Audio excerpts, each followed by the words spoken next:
Spreading the gospel requires different initiatives depending on the settings of a given community.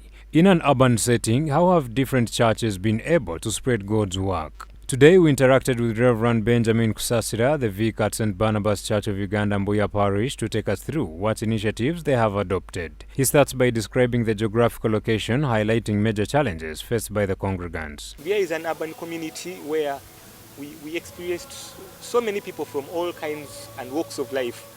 They gather around here, and some of these challenges are inevitable because towns are not like villages. You know, villages can have specific troubles and problems that could be handled that way, but in towns, I think it is a collection of various challenges. But one thing I've realized in town parishes like Mbuya specifically, we've experienced our Christians are always so busy. They are very limited at time. Reverend Benjamin notes that the time factor has even affected some of the church programs' effectiveness since people don't show up due to lack of time. We've also experienced a trouble, which is, I call also another challenge, of people that actually face so many temptations. Well, I don't say that in villages there are no temptations, but in towns, because of the economic struggle and the search for food and the ability to stay, whereby people rent, and they have so very many needs. You realize that people concentrate so much in availing themselves with those needs other than searching for God. He goes ahead to share that in an urban setting there is much need for counseling services, and he asserts this to the socio-economic standards in the urban centers. The need of counseling is much more than when I was in the rural parishes, because I haven't actually gotten to know the real gist behind that, but I see so many people get depressed in towns.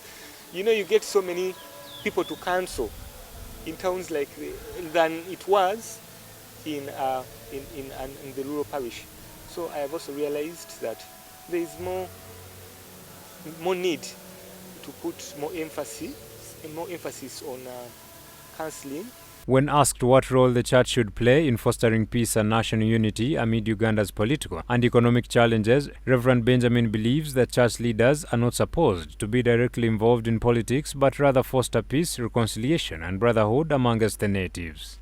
Elsewhere, not close here, you may find a religious leader being a specific person to a particular political party, and then that would create some kind of division. So the church would come to embrace, and maybe the political party we should have is the political party of Christ, as we can embrace people in their different diversities.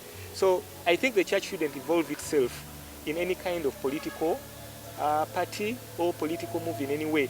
All we should teach is peace, reconciliation, stability amidst people, and also the spirit of brotherhood. St. Barnabas has sports activities during which the young generation receives ministry, and Reverend Benjamin describes this as an initiative the church has used to empower youth spiritually but also develop their talent. St. Barnabas is an urban town, is an urban parish where we are surrounded by so very many people, and most of our congregants come from Chinawataka.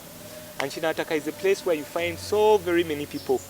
And there are so many children out there in the community. So as a church, what we've decided was to set up a football, it's a soccer league, a community soccer league. And that has helped us to pull these children. And they come to be a part of the soccer training. And we've got them a coach that has taken them through the soccer that they love.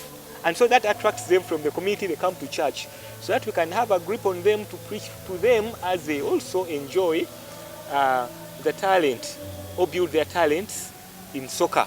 With increasing cases of broken families, the church strengthens family values through organizations like Mothers and Fathers Union, as Reverend notes. We do have other fellowships that are meant for the marrieds and family. For example, the Mothers and Fathers Union.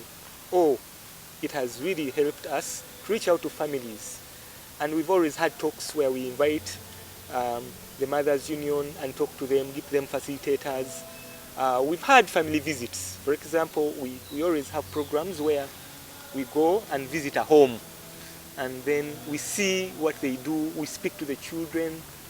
Members of Fathers Union or Mothers Union visit a home. They speak to the children and also encourage them in morals.